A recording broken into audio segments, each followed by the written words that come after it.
గురుదేవ్ మానవునిగా జన్మించి ధర్మ మార్గంలో ప్రయాణించిన జగదభిరాముడు శ్రీరామచంద్రమూర్తి కూడా వశిష్ఠ మహర్షి దగ్గర వేదాలు, ఉపనిషత్తులు, అన్ని శాస్త్రాలు నేర్చుకున్నారు.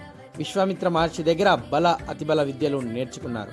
కృష్ణం వందే జగద్గురుం, ఆ మహావిష్ణువు రూపమైన మహాపురుషుడు యావత్ ప్రపంచానికే భగవద్గీతను బోధించిన శ్రీకృష్ణుడు కూడా సాందీప మహర్షి దగ్గర శిష్యరికం చేసిన వాడే.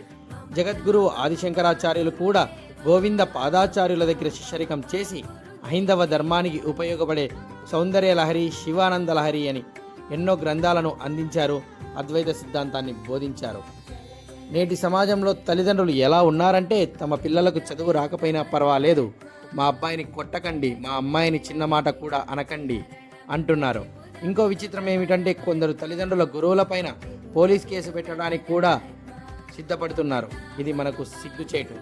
ఈ గురు పౌర్ణమి నుండైనా గురువులను గౌరవించుకుందామని ఒక గురువుగా నా చిన్న విన్నపం. Written by Ravichandra, voice over by Raja Ashwartha. నాకు ఈ వీడియో చేయడానికి గంట పట్టింది, మీరు లైక్ చేయడానికి ఒక సెకండ్ పడుతుంది. వీడియో నచ్చినట్టయితే షేర్ చేయండి, నా ఛానల్ని సబ్స్క్రైబ్ చేసుకోండి. జై శ్రీరామ్, జై హింద్.